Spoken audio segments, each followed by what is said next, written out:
There you go. No, Usually people are telling me to shut up. Yeah, Yeah, just pretend you're at work, man. She's not lying about that. Shut up. All right. Welcome to the Washdown. My name is Jeremy Green. I am your host, and with me today is Chris Nelson, who is my co-host. James Moran is off camera. He's our producer. Yeah, as always. As always, it's better to keep him off camera. And today we have Erin Zillix. Zilliox. Close. Zilliox. See, and I asked him how to pronounce your name, and he steered me wrong. I give it a double. That's sad. It wasn't a home run, it was double. Well, Still in the ballpark. Yeah. Not a ground rule or anything. Closer than most. And so you are a registered nurse, correct? Yes, I am. For 5 years?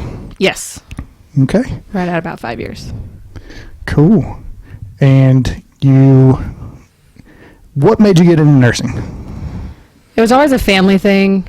Everybody in my family seemed to be nurses. My grandma was a nurse. She worked 35 years at the hospital I was born at. I'm from a small town. It's one of the main ways to get out, I suppose. I hear you. We live close to a nuclear plant, so if you're not working there, you got to find something else to do. My cousin, he also had muscular dystrophy when I was growing up, so we saw a lot of physical struggles there until he passed when I was a senior. Those are probably my biggest influences. I thought for a while I might want to be a physical therapist. Turns out, not built for that. I don't want to go to school for 7 years. No thanks. They go to school for 7 years? Yeah, it's a doctorate program these days. Holy. Wow. Yeah. I'm out. No, thank you. Right? I'm out. Yeah. No. Aren't they just glorified personal trainers? I don't mean to offend anybody. It's so much hate. now. And we just lost our one. YouTube still has the comment section, right? Can they they can still downvote? Nobody's See what commenting on this stuff. Maybe now. That's be awesome. Yeah. Well, you know Attacking Jeremy Green. Yeah. Hashtag attack Green. Great. I'm canceled by my own podcast.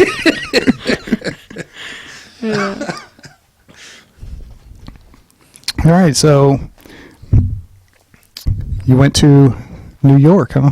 I did in April, right at the beginning of all this, when all the shit was hitting the fan.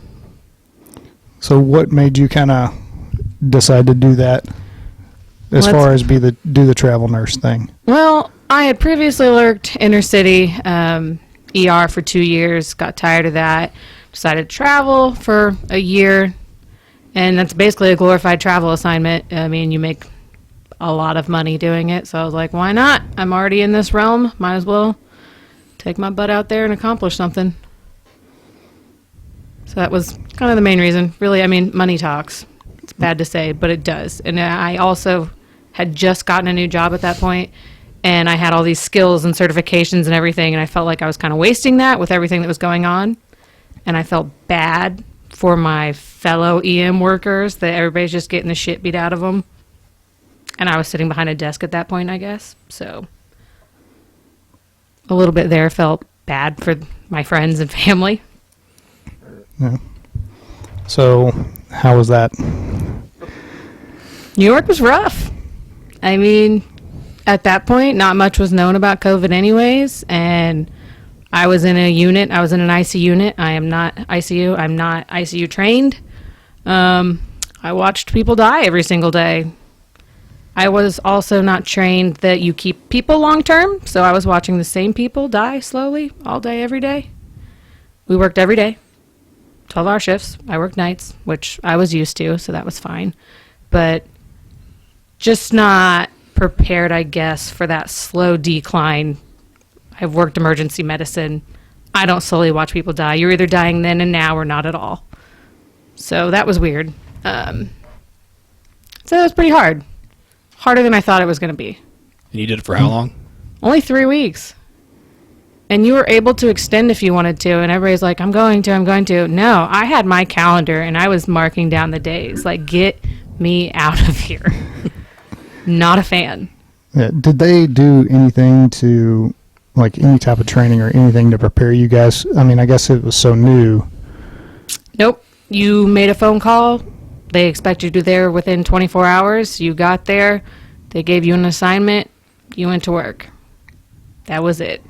Dang. Yeah. Well, you're extremely ill prepared, especially if you're not an ICU nurse and used to a lot of what they do in the ICU. I was one of the most prepared nurses on my unit. I was working with OB nurses and ortho. Me and one other ER nurse, not a single one of us ICU trained. We were the most knowledgeable. And our doctors, like I said, this was a made-up unit out of nowhere, was staffed with Navy doctors. One was a pediatric nurse practitioner. One was a neurosurgeon. Nobody had any idea what they were doing. No one. I'm not used to that type of care. Super disheartening. Yeah, that's, well. I'll be honest, I didn't expect to hear that. Neither did I. I'm not trying to be mean or anything like that, but the fact that you have people who are sick, well, it doesn't matter what sickness they have, in my opinion. You need to have people that are trained and ready to go and be able to give training to people coming in something. Just not, hey, you're a nurse. Here you go. There wasn't that's a problem. Think about it, though. I mean, because I answer these questions all the time still of, like, people like, it's horrible out there. They're killing people. That's what's happening. When you are left with either me or no one, that's what you get. There aren't enough ICU-trained nurses in the country to make that a thing. Oh, you know what I mean? I agree with that. My mom, she was even like, well, didn't these doctors learn about ICU care too? Yeah, in med school 30 years ago. You're right. They had a rotation through ICU. It's like, doesn't make me any more an ICU nurse as it does them a doctor. So at that point, it was such combat nursing that it was like, you either get us or you get no one. Which would you prefer? Well, Wow. I think that's quite a hit. I mean, I'm not, and nothing against you. Yeah. I'm not saying you're a bad nurse at all, and I wouldn't apply that. But that's... Well, the analogy she gave of combat nursing, I mean... That's exactly what it is. That's exactly what it was. Yeah, that's what they compared it to. And it was... I mean, we were running people on weeks on portable vents, given by those government ones that were given out. Mm-hmm. Portable vents that are not strong, not worth anything, for weeks. Their equipment, trash. We were flipping people. We had an old lost and found bucket that we found like a neck pillow in from, like, to fly. We were flipping people and supporting them off a neck pillow. The one that we had. We didn't have pillows. We didn't have blankets. Our patients are intubated, freezing to death because their temperatures they can't regulate anyways. So, I mean, it was just... And these are patients of various ages too, Yeah. right? Yeah. Old to young. Uh-huh. That must have took a pretty heavy toll. I think it took a toll on me more so for the fact of, like, I'm not trained to be okay with this type of care. And nobody was, and people were there for the money, and they're like, I'm extending. I can't provide this care anymore. You know what I mean? Like, I just can't. And I know it was like, the only people they had, but no, I could not stay. Question I have for you, Erin, you had referenced, the desire to help your brothers and sisters out that had already went there. And it's kind of the same for us, like, we see deployments for like floods and stuff like that, and there's always this desire to go and help. You look all the way back to even September 11th, fire departments from all over the country sent firefighters there to help clean in the rubble. Looking back on it now, being smarter than you were when you started, do you honestly feel after seeing what you saw that need was met for you? Not for me, but I think I played the role that I could have because, honestly, I was one of the most knowledgeable people on that unit to put my input. Doctors listen. You know what I mean? When you know more, they understand that, especially in this situation. They knew they were in over their heads. We knew we were in over our heads. So it was like, I felt like if not me, who else, I guess? Which I think emergency medicine, we all do that. Whether it be working an overshift or not, it's like, I feel bad that we're short. I feel bad people are being taken advantage of, so I'm going to work myself to death for my friends and work family. I don't think that's right. No, but it is also a problem that we see on the fire department. Yeah. We have an issue right now with overtime with us, and it's, 90% of the overtime is taken by 10% of us. Well, the 10% of us that are taking the overtime are just getting beat to death. Yeah. I mean, we're working 7, 8, 9, 10, 11 days in a row because nobody else is taking it. I know nurses that'll do the same thing. And in a way, I think it's slightly shaming to people that this is their job. You know what? They go home and they go home to their family. They put in their 40 hours. Why are you expecting everybody to put 60 hours into their week? You know what I mean? I know so many, especially emergency medicine nurses, that are just, their entire life is taken over by their job. I am a nurse, but I am also a mother and a sister and a daughter. And a fiance now. Yeah, and that. And I want to be present in my life, not just that I'm a nurse. I go to work every day because I feel obligated, or like you said, the overtime demands. And I think COVID has really shed a light on that as well. That to any of these companies, you are just a number. You will die, you'll have a beautiful funeral, and your spot will be filled next week. So stop giving up your holidays and your family and the things you enjoy for these companies. I'm tired of it. Emotionally drained. Over it. Well, there needs to be a work-life balance. Yeah. For sure. And as you know, I'm sure none of us really accomplished that well. No. very well. Exactly. I don't know anyone that dangle does. that overtime in front of you, and you're like, oh, I could do so much with that money. Yeah. Oh, I You got know, this that's- bill to pay, or yeah. I got this. Yeah, I'll I just spend work. Too You much know, money on my motorcycle. well, I didn't ever see it as much as money, as much as I feel bad that the nurses that are stuck there, you know, like, ooh. Well, and for me, it's both, because one, I don't want these units or these rigs shut down, and if I don't take it and nobody else is, now Exactly. who's going to help serve the citizens that pay us to protect them? And then, like in your case, same thing with the hospital. If you don't have X amount of nurses, well, you're not going to run efficiently, because you could have multiple traumas and a medical recess come in, but now you have nobody to help on the floor.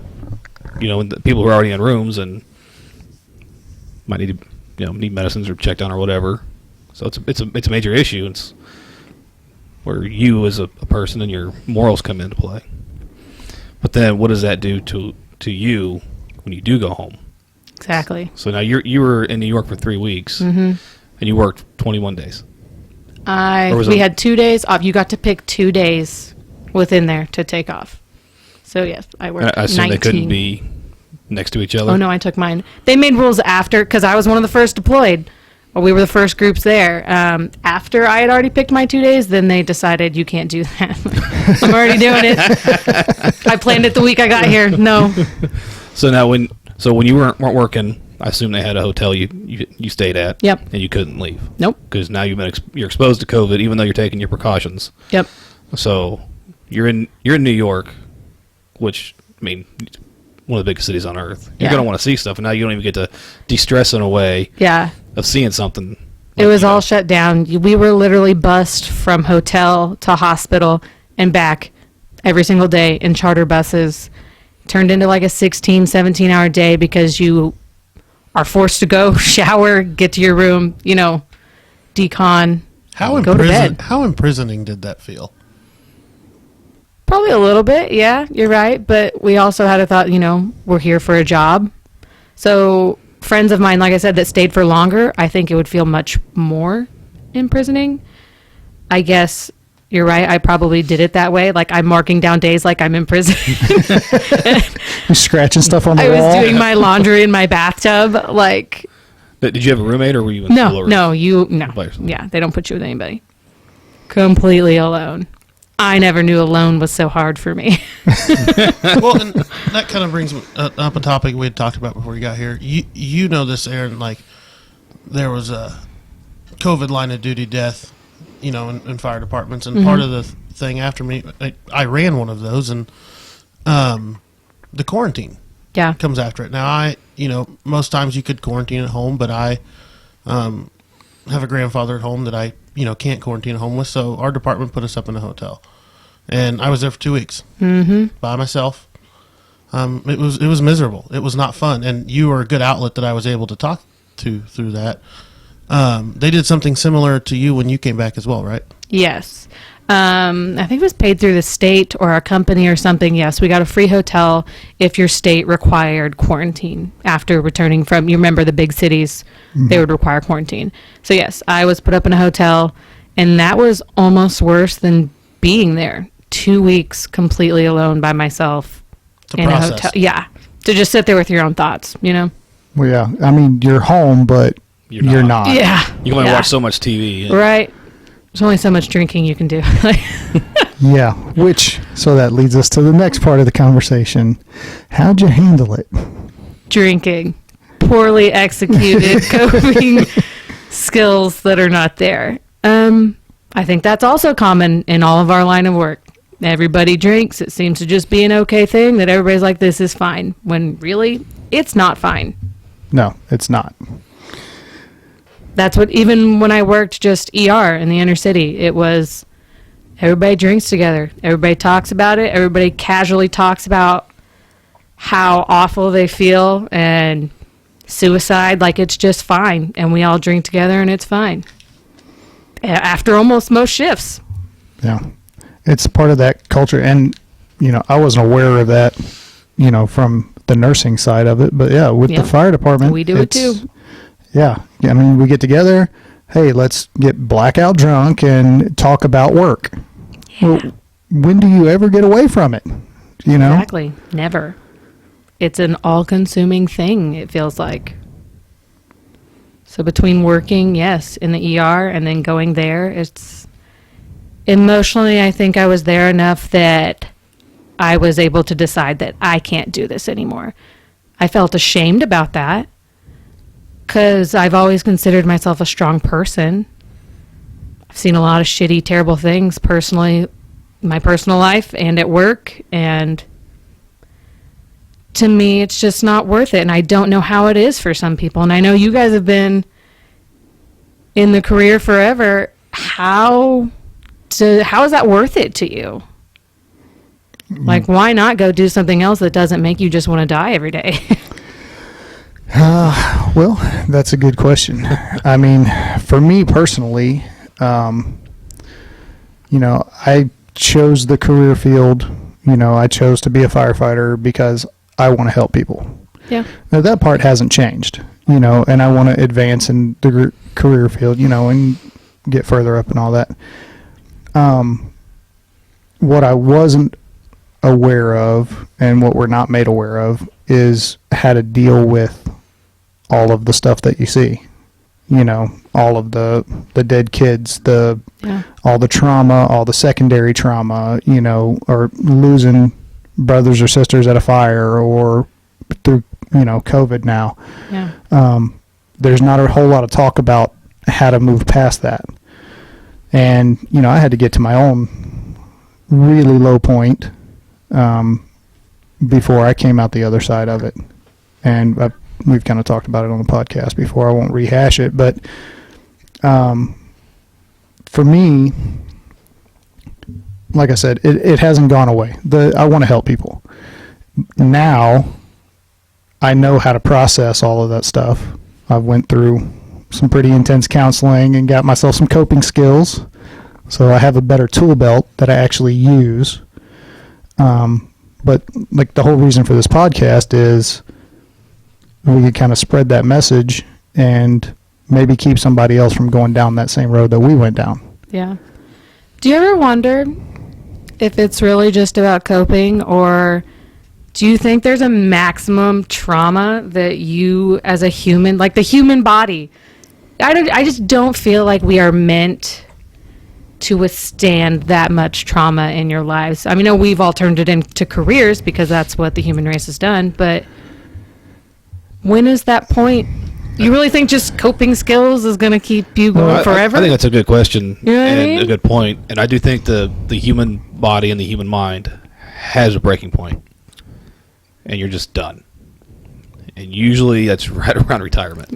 They hope you make it to retirement. It's that day you're so when you're done. Yeah, because you can have as many skills as you want to, but like, how long until your pot is just too full? Or you move from the field into a teaching role where you're training the new cadets coming in, or you've advanced enough in your career to be out of the field in an administrative role.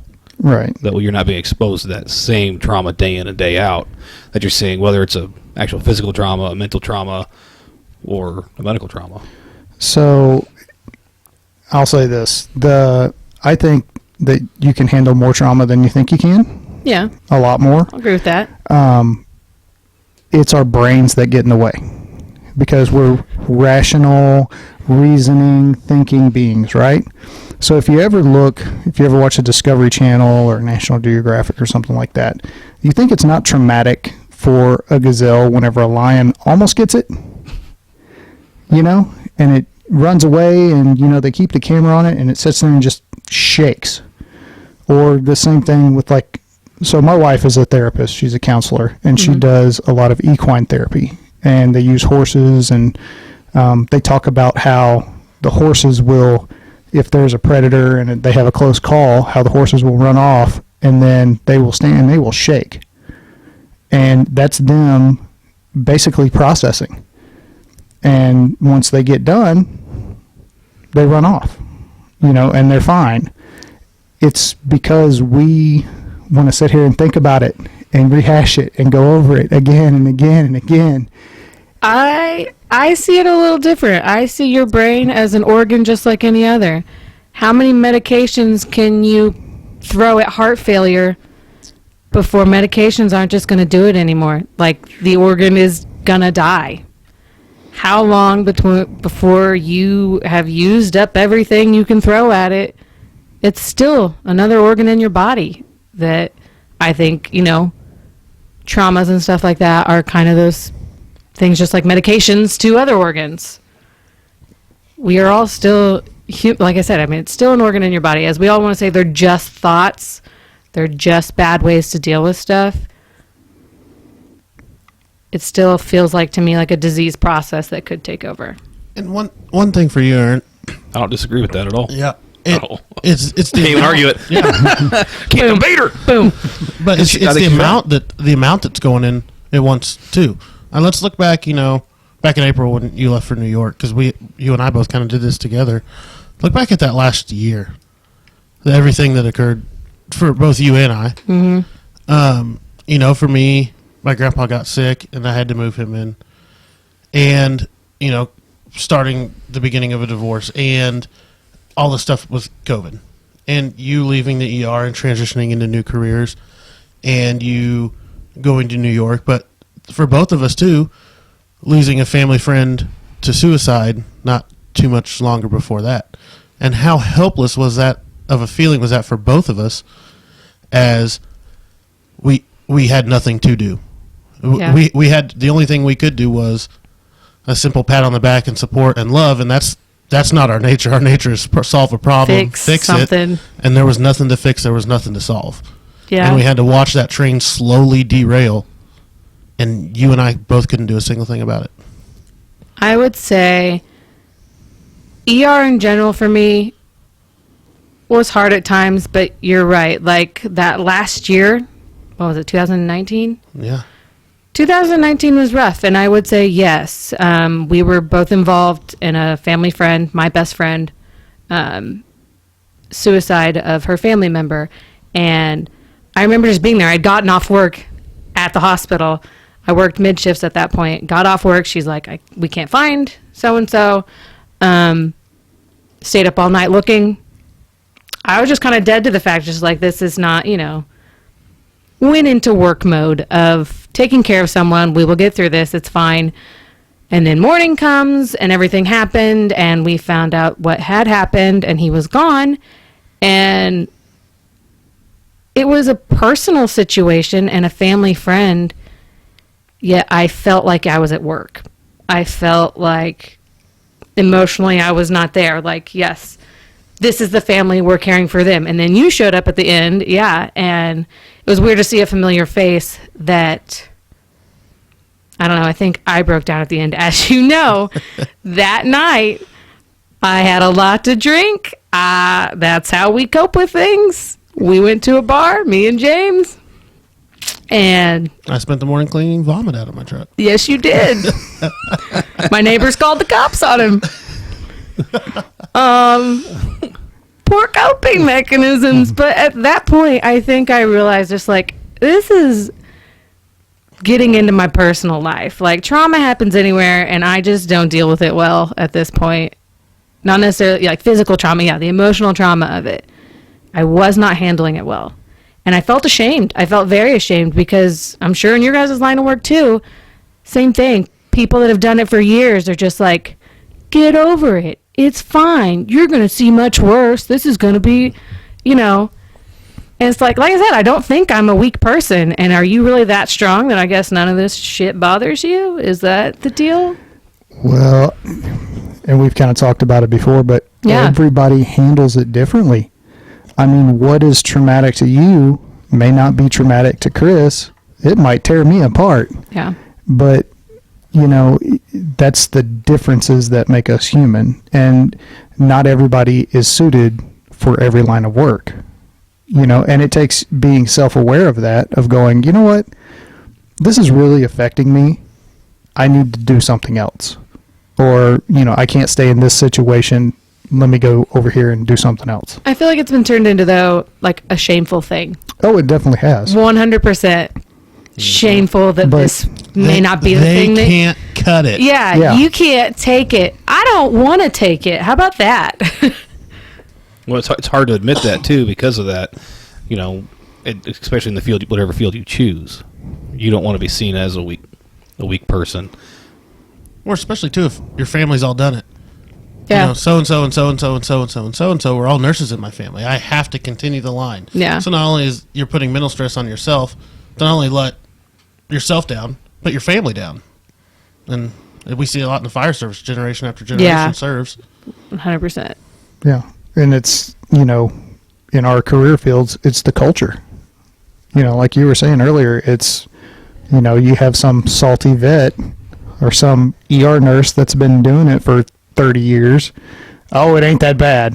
Well, maybe you're 5 divorces and I look 3 at the stints in personal rehab. Yeah. I look maybe at the it is personal that lives of bad. people, and it's just like, Yeah. I don't want this for myself. I'm still young enough at this point, like, you're doing so well, like you said. I mean, when you could tell a difference in in the ER, and it's going to sound like I'm talking shit, and I'm not. it's okay. But you could tell the new nurses, the ones that are still early in their career, like midway, and the old nurses. They still have smiles on their faces. Still smiling, still happy, still very friendly, where the old nurses are extremely cranky. And honestly, I'm like, I don't care if I get a report to you ever. Here, this is your problem now. I feel like that happened to me quickly, though. I'm going to be honest. I felt less, I just don't give a shit about your problems. And I hated feeling that way. Just... Well, in the hospital you worked loss of empathy. Yeah, you know what I mean? That's a lot of it. Yes, 100%. You lose empathy for these situations. You lose... It's almost like you go into triage mode. Yeah. Like, which one of these is important? Like, okay, these are important. All right, now which one of you caused this upon themselves and which one of you didn't? All right, now moving on to that. Like, it's almost how we rationalize these on a day-to-day basis. And a few of these other nurses that have been there for a long time, again, people would think I was in the ER longer just because I was so angry. I knew what I was doing, but I was also like, I don't have time for this. I have compassion for this foot pain. I've been here 15 years and I still care about this foot pain. I don't give a damn about this foot pain. I'm sorry, I just don't. And then they're mad at us because we brought the foot pain in. yes, we are. And it's not our fault. Were we really the Leave closest it on the hospital? sidewalk. Yeah. Stop telling them we're giving them sandwiches if they get in your bus. Don't tell me you haven't done it, because I know you have, James. Can we cut that part out? Because I think she figured out our secrets. PD said they could go to jail or the hospital. No, that happens Yeah. all That does happen. all the time. I know. So, and I'll tell you from for a our side, sandwich. Yep. from our side though, we really have no choice. I know. I mean, if they call and we go every time they call, and it's I want to go to the hospital. Well, are you sure? Yeah. Because Bringing that I toothpaste in. I got a don't want to Band-Aid. take you to Yeah. the hospital. I got a Band-Aid in my bag. It will take care of that, or don't do that. Who's Whoa. pulling my chair? I think he's trying to get your attention. Just say it. Nah. He'd rather poke you. Where was I at? Band-Aids and stuff. Band-Aids. Basically, it's you call, we haul. Yeah, I know. So we have I no know. choice, and if they say, yes, I want to ride 87 feet to that hospital right there that I could clearly walk to, we got to take them there. I'd rather actually you take me 20 miles to get me to where I want to go. Yeah. Well, There. that happens too. I know. But we all know the game. yeah, we all do. And it's not We all know the everybody. same people. Like, But I think, you run that 20, 30 calls in a shift for where he's at, where I used to be at, and you get that one or two in there that's they actually need EMS and they actually need an ER. To me, that makes it doesn't wash away everything else. makes it worth it a But little it makes, bit. But it makes it more worth it, and like I felt like I accomplished something because I got that person, whether it's a medical or a trauma, to the hospital alive and in better shape than what they were when I got there. I think working at the hospital that I did made it a little harder because most of even our traumas and things, it's just, I would find myself angry because it'd be like, in a sense, it's like, why'd you put yourself in this situation? It's like an angry thing. You have no right to be angry about it. You know what I mean? It's like, I don't know. Yeah, but that's a natural human reaction, though. Yeah. Because, I know I feel the same thing whenever we run somebody who's done something stupid. And it's like, how did you think this was going to turn out? Yeah. And being where I was, though, you didn't get a whole lot more than that most of the time. The waiting room at that hospital was like social hour for the neighborhood. It seemed Yes, 100%. It's like a Jerry Springer show a lot of times. I like saying, hey, they're going to triage. Yes. Now I get to see what's going on. I sit back there behind the glass and giggle with everybody else. We're like, really? And then, but So bad. But then but the problem is, we make those jokes, but then you get that serious one in there. Yeah. How many shootings have we brought in? Hundreds. You know what I mean?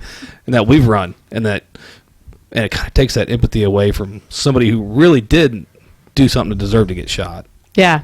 And shootings are pretty run of the mill for us. Exactly. You just kind of go into, okay, well, he got shot here. This is what we're going to do, and you do it.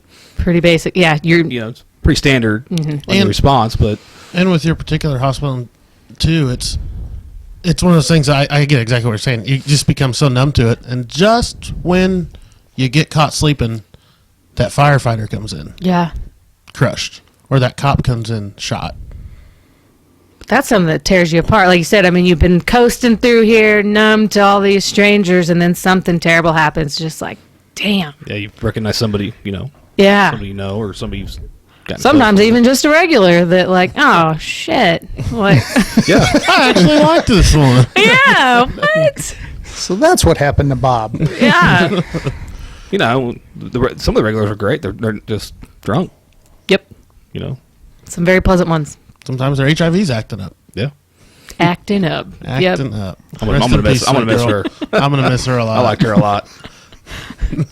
Sad. Funny. So, In a terrible way. Erin, tell us a little bit. Like we've talked about it, but from a nurse perspective, what is the culture like in the ER? Obviously, there's different types. You have your more rural or suburban hospitals where it's a little easier going to different clientele. But we're talking about in the middle of the inner city, the most shootings, the most stabbings, the most violence that comes in, and a lot of times, almost daily, that gets pushed to you guys as responders. How do you deal with that? I would say our atmosphere is a lot like yours. We eat our young. If you can't hack it quickly, you need to get the hell out of here. Like, it's do your job. Again, they we're talking about mental health and stuff. And, if something really horrible happens, they would bring in counselors. I have seen that maybe once. And again, like you said, things are harder for other people. And as you know, even after you drop off this pediatric code, you have another call waiting. So, you always got those other patients, and usually, not a whole lot wrong with them. Some of the rudest people ever. And it just beats you down day after day of ungrateful, just being yelled at. Everything comes back to you, that it somehow ends up nurses' fault. Or even being assaulted? Yeah, physically assaulted, mentally assaulted every day. Like, I see those statistics, they're like, 1 in 4 nurses is verbally assaulted. Who gives a shit? What? If that's what you're concerned about? Somebody yelled at you, called you a name. You need to come to our hospital because, like you said, I mean, or it's 5 and 4. yeah, that's a daily occurrence. But if I'm like, if you're that sensitive, you really don't belong there. But yeah, being physically assaulted, I'm sure you guys are too. People do what they want. No regard for life, no regard for, nurses and doctors, and I think used to be, revered and like important people, and people would never do those type of things. Nowadays, no. They'll beat the hell out of you and file a lawsuit. Like, what? It just doesn't feel like you're very supported mentally, financially, court cases, things like that. You just get thrown out of the bus real quick. You know that. We have a mutual friend messed up by a patient, and our hospital had zero plan to have her back in any way, shape, or form. Another and that reason. Was a sexual assault too. Yep. Do not lose your life mentally or physically for a company that could give a damn about you. It keeps coming back to that. Is like, we would die for these people and the people around us, but they don't care about you at all. And I think that rings pretty hard in my head. I don't know why, but it bothers me. I could tell. Yeah. I mean, you be there every day, like you said. I mean. Well, yeah, and it's constant.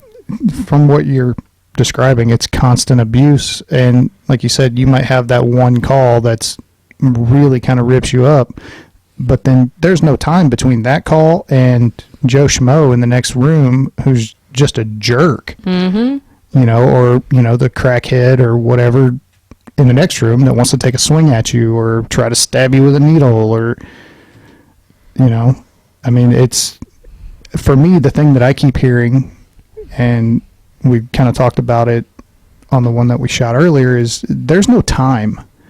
Like for you guys. And then for us, it seems like, we can run back-to-back calls, and we do quite often. But there's still, even then, there's that lag time of we have to drive to it. You're literally True. walking 5 feet Yeah. to your I next have call. literally gone to a pediatric death to where are my discharge papers? I was only here for a pregnancy test. This shouldn't take 4 hours. You're right, because you should have never been here. And it makes me want to punch you in the face. Because you, again, HIPAA. You can't say any of these things to these people. Nobody cares. Nobody cares. I think some of the problem when it comes to nurses burning out is the laws that we do have. Some of the laws we have in place, they're there for the right reasons, but executed poorly. I think that happens a lot in a lot of things. Yeah, it does. But I mean, so when they come in, Good intentions. people are using the ER as their primary. I mean, we've all seen it all the time. But like pregnancy That's not what tests- you're supposed to do? Yeah, you're that guy. It's faster. It's faster if you just go to the ER. If I come in by ambulance, If do I I have go to by sit in the ambulance, I waiting go to room? bed. Yeah. It's even better. Guess what? You can just go straight to triage. But coming in for that pregnancy test or Yeah. the tooth pain at 4 a.m. Yeah. Oh, it's bad, man. You're not getting pain meds, man. You're just not. Oh, I don't know. These days you probably will just get out of our face, but that's fine. I mean, I'm not going to talk for. I can't talk for a hospital. It's just the whole system made to fail. Like, let's be honest. So, but you add all these same types of calls or people coming to the ER, and it just wears you down. Then you have that pediatric trauma. Then you have that 18-year-old who's paralyzed now because he got shot in the back. Back to back, and then the old lady who can't breathe anymore because she's got COPD and her grandson won't stop smoking, or she's smoking. All within a couple of days or within a couple of hours of each other. Because we've all had those days coming to that hospital where you bring in Yeah, I don't know what it is. There's multiple traumas and med recesses. someday. And the nurses and doctors are looking at us like, really? Sometimes it's like, 'cause do they're none of tired these too. people want to live today? What is happening? And it's like, always the same medic that brings them in. yeah. And You're right. I don't know. Once It's it's just one your turn team, of it's the barrel. just y'all just keep coming That back. You is- just need to go away for a while. You know what? That is something that I noticed, and it, admittedly, I'm not too sharp. It took me over 16 years to notice it, but we seem to run the same type of call. Like we'll have a shift where all we run is falls or trauma, some kind of trauma, or we run car wrecks all day or automatic. PCP. Yeah. But it just PCP, it's naked like in the they street. all I it's like like they all PCP get calls. together and go, Interesting. today is the day we're going to break our hip. Yeah. And that's all you do all day long is Agreed. It's the breathing ones that are the tough ones. Because you just never. I mean, I'll say for you guys that's probably hard. For us, I mean, breathing's pretty simple. Like it's either gonna be intubate or not, and it was like, well, yeah. See, for us to intubate, they got to be pretty much done. Yeah. You know, because we can't RSI anybody. But I mean, I was always quick with the CPAP in the field. Yeah. They're not. I mean, probably a little quicker than I should have been, but I was, you know, you get caught with your pants down one time, and now you're overly aggressive from there on out. Hi, my name's Chris. Here's CPAP. You know? Pretty much. I just You're have speaking, toe talk to me in pain. full sentence. No, put this on. But hey, you know, if you put a CPAP on them, they can't spit on you. That's I don't know if true. you know that or not. Just Then you're in trouble because they aspirated. you just gotta He watch. tried to spit on me. Yeah. You just gotta watch. Have that suction ready. I mean, everything's already set up for you. Oh, you medics. But I mean, you think about it, you run all those. Like I was saying, but you run all those, or you see all those BS calls. Mm-hmm. It's wearing you down. So you're already mentally fatigued. Then you start adding in that trauma, that pediatric code or trauma, a med recess for somebody who didn't really do anything but got affected by something. Yeah. And then bam, you know, your shift's over, and you go to the bar and drink. So now you're not going to process it, and you're going to wake up now, and you're still mentally drained. But now you got a hangover to deal with. Yeah, I still got to go to work. And you still got to go to work and you do it all again, and then you just start stacking until you snap. I hate it seems to be practically everybody. And from security to doctors to residents, nurses, techs, everybody. And it seemed, like you said, it's the culture that this is okay and this is normal. It's not normal, guys. No, it's not. But we make it normal. Yeah. That's the problem. We accept it enough to where it becomes the normal, and we don't deal with it. Right, because this is just how it is. This is the culture. It's not, maybe we should rethink this. Maybe we should de-stress in a different way. I've tried to go to therapy myself, and I'm going to be honest, I don't know how we ever think our patients are going to get to do it because I can hardly do it. It's not cheap. It's hard to find. It's just a complicated system. We had our own employees one time, a tech, had an episode and needed to get in see psych. They're like, it's going to be a 3-month wait. Cool. It shouldn't take our director talking to these people to get somebody in. You know what I mean? What's the average person supposed to do? Yeah. Yeah. That person had a hookup. Right? We happen to have this special, and sometimes it doesn't even work that way. It's like I work here and I can't get in. That's ridiculous. Yeah. Well, I mean, and I can tell you from just seeing my wife's work, it's not like the therapists don't want to help people. Yeah. They're booked. I mean, and she books out like a month in advance. Mm-hmm. And they keep cutting psych and keep cutting psych and keep cutting psych and then wonder what's going to happen to everybody and wonder why suicide rises. I don't know what y'all want to do, but like I think I went once this year after New York, after me and James talked and had my whole big blow up. Never went back. Couldn't ever get a time scheduled because guess what? I work. I didn't really care to spend $65 a pop to go. Oh, that's cheap. Yeah, that's cheap. That is cheap. I'm a mother and I don't care. Again, I'll prioritize, and clearly that's not at the top of my list at the moment. And I don't know if it just takes inpatient to make you at the top of the list. I don't know. That's what it took for me. Knock on wood, people didn't force me to go.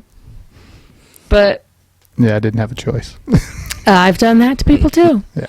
One of my best friends, I was in New York having them admitted to inpatient psych. I think we are our best advocates and our biggest devil. Like, Oh, we are definitely our own worst enemies. Yeah. Oh, yeah. I'm a terrible patient. yeah, oh, we all are. Yeah. 100%. My wife gets mad at me all the time. She's like, why are you calling her or him or her an idiot? I'm like, because they are. Yeah. I'm a terrible patient. And you know things. So imagine these poor patients that have no idea what's going on. Like, oh, Like I makes yelled me at scared. When I had my shoulder surgery, I yelled at the nurse because she shaved my arm for where he was supposed to cut, and she cut me with the razor and then Oh my denied God. it.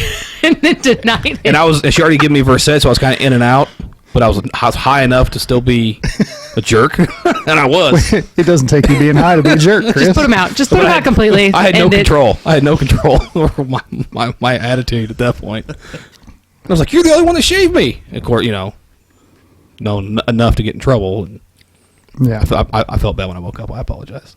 I try not to be that dick, but I am that dick often. Yeah. I'm like, because I know better, and I know this isn't that hard, so do your job.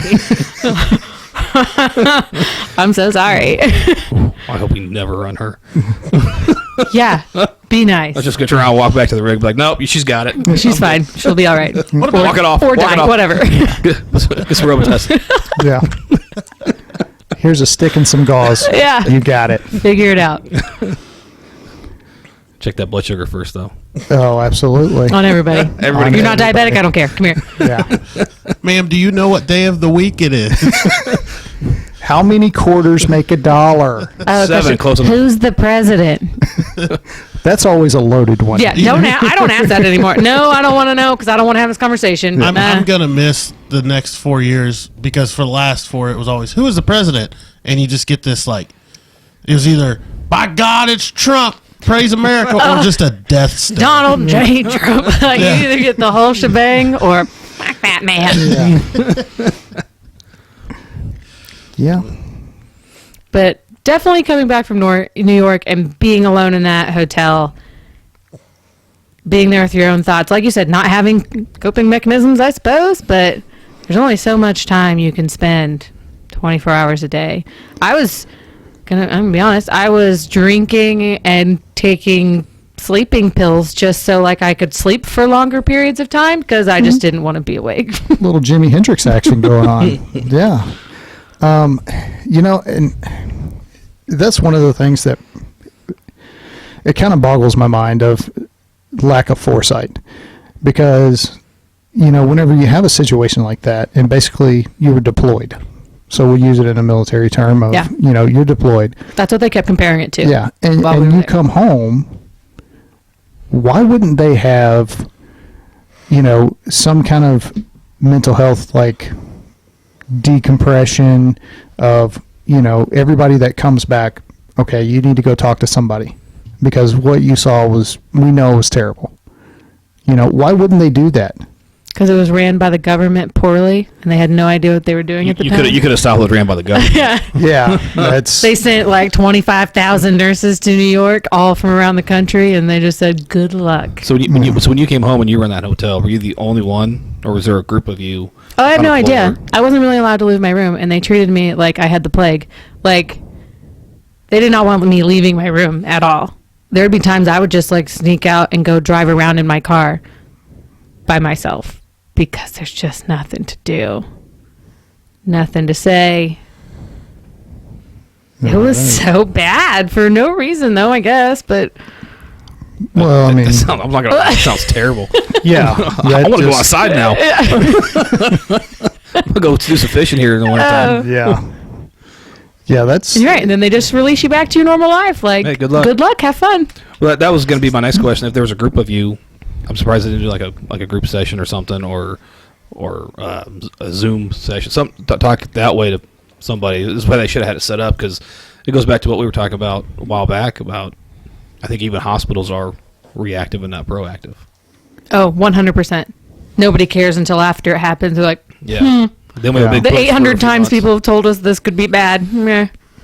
I've seen some Facebook groups, but then I kind of feel a little bad with how I feel about that because it's like, I don't know. I have been on there for a moment. It's just like a bunch of whining people, it felt like. And I'm trying not to be that older nurse because I'm not, but like, get over it. I don't know. So do you think yourself a couple years ago would have reacted different to that Facebook group? I don't know. No, because I've never been one to be like, let's all talk about it.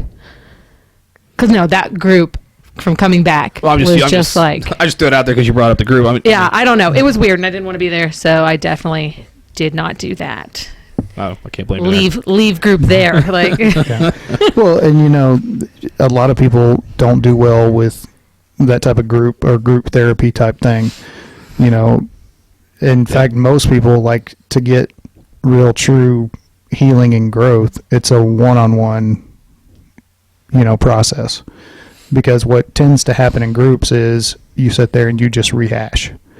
And you're going around in a circle. yeah. And no growth or anything ever really comes of it.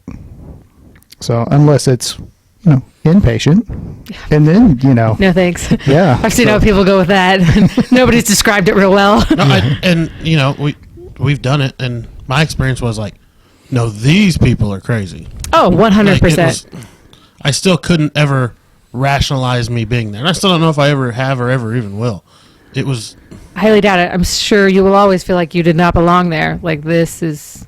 Well, so and I'll tell you about my experience. So I went one place inpatient because it was a crisis, and so I was there for 7 days, and then I got moved to a different place that I was at for almost 30 days.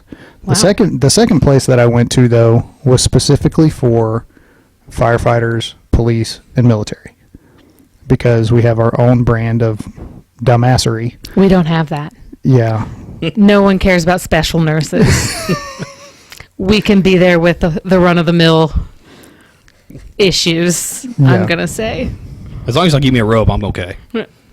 I didn't get a rope. See, I And, like- think you would have healed faster if you had the robe. Working in the ER, I see how these things go. Like, that's horrible. No, thank you. Again, I'd rather die than just be stripped. And people treat people horribly, especially in the ER. And then you have that whole, like, waiting for inpatient and, take all your crap away. Mm-hmm. Yeah. You have somebody sitting outside your room watching you the Yeah, whole time. no thanks. You got a Yep. sitter. Or you have that specialty unit that's locked down. Mm-hmm. Yeah. That's the ER. That's always fun to go into. Oh, I always felt so bad for people actually having crisis or things like that. That is one of the worst, terrifying places you could send somebody. Like, I know we mean well by it, and it's there for our safety mostly and patient safety, but oh no. Could you It's imagine being ki- back there as a no, patient? It's not diffusing the extremely situation. Yeah, it is. Yeah, It's it 100% feels degrading, demoralizing. No. And that's just taking somebody back there. I felt like that. Yeah. Like, sorry. Violence, sure. Just being SI, no. Yeah. Because it might not really be an SI case. It could just be a cry for help. Yeah. Which mostly, but then again, working where I did, most of it wasn't that. But I've worked other hospitals where Yeah. it was, and it was still just extremely sad. And I would never want to do that to a family member. Felt bad for friends, anybody that really needs help. I don't think our system is set up to actually help really much. Did you have really great insurance when that happened? Yeah. Yeah. I still had to pay Yeah. a lot. Exactly. I've had friends say that too. I can't even pay for this. Yeah. Yeah, that's a huge problem. Yeah. What's anybody supposed to do? Well, It's Google, man. yeah. I mean, there are programs and grants and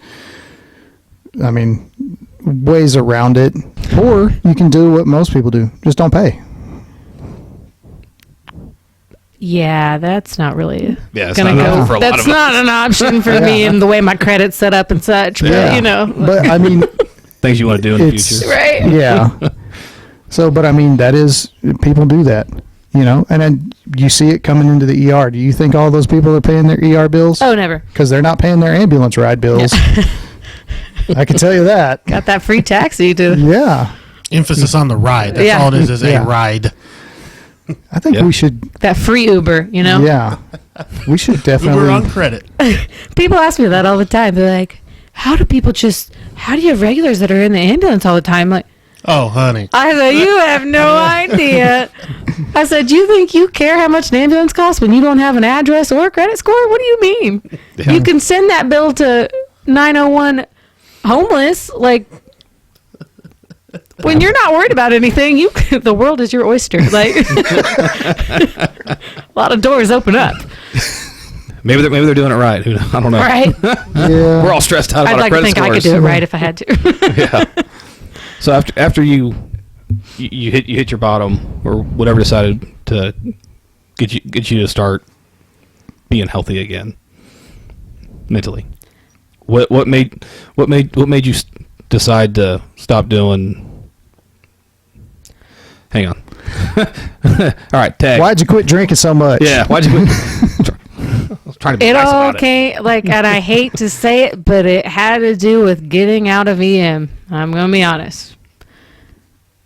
there's all amount of coping you could do and everything. Hey, this isn't going to destroy my life. I got out. I'm now at a desk job. I still help people-ish, kind of, if you want to call it that. I don't feel as useful as I used to, but I will take that feeling over the way I felt any day. I was poisoning my relationships. My family saw all I did was sleep and drink. With my fiance at the time then, when we were not a very unhealthy relationship, but I just was not in a good place mentally, and I had no other way to describe it. I don't want a good person because I am not a good person right now. And that's really how I felt, and I pushed him away. And I don't know exactly when I decided I was done. It might have been after New York officially. I know I got my new job before I went to New York, but when I was like, I can't do this. And I think the change in atmosphere had a lot to do with it. I went back to day shift life. Don't think the human body is meant to be up all night. I know you can get used to it. I was used to it. I did it for 5 years, but the sun is brighter during the day, and sunshine is healthy for you. And I'm not one of those people like James over here. You can just be like, I don't have to sleep. That's fine. I'll be awake during the day and the night. Like, no. I was asleep. She's never seen him sleep. Yeah. I'll sleep for That 24 hours. dude sleeps more than anybody I know, and harder. I was always asleep at family functions. I was just asleep everywhere all the time. I would spend 24 hours asleep just because don't really care to participate. For me, it feels almost cartoonish, like you're just go, out. Your battery runs zero and you're just out until it recharges. Yeah. So I finally got out of that, and I think I have come a long way emotionally, mentally, believing that possibly I could be a better person and deserve better in life. And I think, I don't know who I would say is helpful with that, because like I said, I went to therapy one time. So you think it's more family and friends and your fiance? And, Yeah. I mean, all of them kind of working together, doing little parts. Yeah. Pull you out and you kind of leaning on them. Maybe. Yeah. And I think being able, like you said, to recognize this is not what I want. This is not where I want to be in life. I again believe myself to be pretty self-aware, and I recognize that. I hated who I was. I hated what I was doing. So I think I was just like, nope. Yeah. And I'm one of those people, when I make a decision, it's like, nope, not doing this. Tomorrow I will be done. Like, yeah. Well, and that's the thing, is having the courage to make that change. Yeah. I've gone, you know what? Yeah, I don't care, whatever. This needs to happen for me personally. So Yeah. I can. It's not just making the change in your personal life, but in your career life, too, because it's hard to walk away from a career. Yeah. That's what I mean. You know what I mean?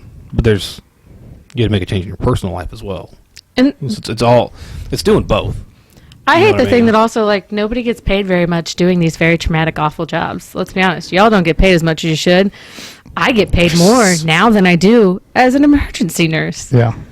Why would anyone do that other than the family and the taking care of people when they need it, being there? They really ride that theory hard. You know what I mean? Yeah. Like, you got a lot on that. Well, and then, I mean, if you go down that road and think about it, logically, what about teachers? They don't get paid what they're worth. Yeah, say Cops I don't wouldn't get do that paid what either. they're worth. I've said that too. You're going to cut Yeah. cops. Guess what? You're only going to have the bad ones left. Yeah. So, I mean, the jobs that are Well, no needed, argument. Yeah, let's jobs that are cut their needed. pay. Yeah. the jobs that are needed and make a real difference in our society, they're not monetarily, Which is weird, right? yeah. Because they know they can feed off of your good heart. Yeah. And not only do they not only go reward so you, far. Right? Again, it Yeah. only can go so far. You can only force people to do so and much. not only do they not reward you with more money, they take from you Yeah. with your own mental health. Yeah. So they suck you dry till you either put a gun to your head or until you retire. So that's basically what we're saying. Sometimes it feels that way. It does. Yeah. Yes. It feels that way. It does feel that way, but 8.5 years. and I 8.5 think years. though Sorry, I'm a we have bummer.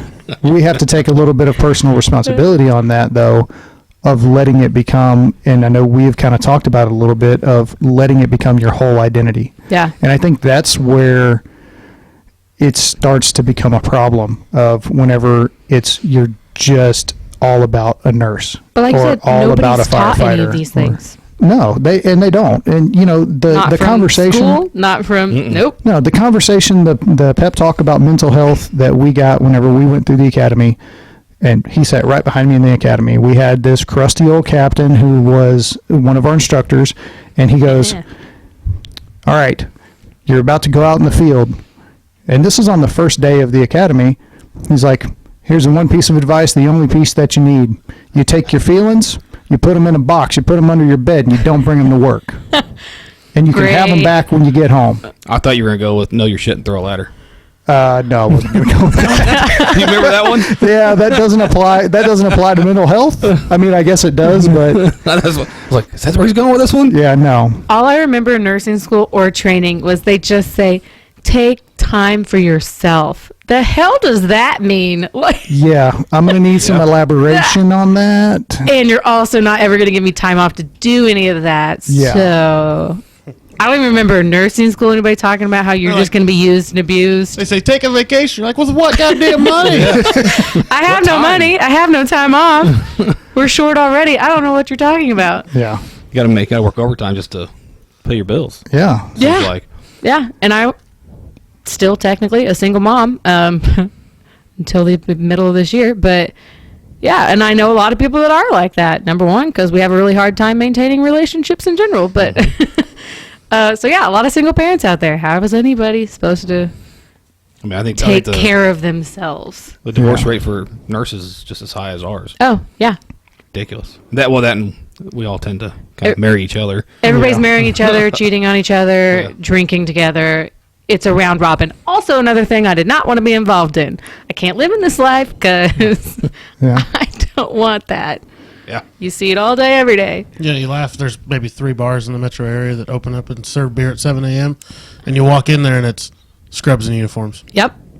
I'm going to be honest. I kind of like that because, yes, we would go as the ER. Like I said, security, techs, nurses show up there. Sometimes there's a table of doctors over there. Hey, guys, what you doing?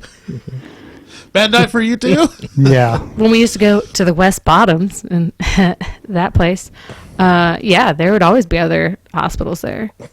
Or fire. Or Y'all just or we'd invite you. Yeah. Or did you run a terrible call last night? Come have drinks with us this morning. I wish we could have seen like security footage of us all just like stumbling in there looking like we got our asses kicked that night before as we get in there. So you Or look like you're stumbling drunk out going, that's like 1 o'clock in the afternoon. Like, Oh, it's yeah. bright out here. what's that big orange yellow thing? God. It's so bad. Poor life choices. But But great then we stories. still sit here and laugh because Yeah. that's how everybody gets through it. We're going to talk, like you said, we're going to talk about work for a couple hours. Yeah. And, for some people, I mean, that's their way to de-stress or whatever. The thing is, whenever it becomes that's the only way that you de-stress. It's probably where I was. And then, I then it think we've all becomes hit a that point. problem. I was Yeah. like, We've all hit that every point. day we definitely, just need to where, go have Yeah. drinks. Oh, absolutely. get off work and have a beer or two, or 15 Or a bottle, case or- or a bottle. I There's still, plenty of bottles too. I don't know if I've gotten better at it, honestly. That probably still would be my go-to. I'm just not in those situations anymore. Because I do feel it when I have bad days doing whatever, dealing with court stuff or whatever I'm doing at the time. That's my first reaction. I know. I just feel it. I want to cry. I want to drink. I want to sleep. So trying not to go back to those old, Habits. yeah. And it's clearly not that I've gotten better. I have just removed some of the triggers. But that's the first step. I mean, that is. Yeah. You've recognized it, and then you removed it, and now you work on it. Well, and that's the thing that people need to realize is it's not a one and done. Yeah. I mean, it's a process, that you have to work on every day. Because if you're like, oh, well, I'm all better. No, you're not. You got a while to go. I don't know if there is an all better. Do No. you feel like you're all better? Is there ever an all better? Does anybody ever actually feel better?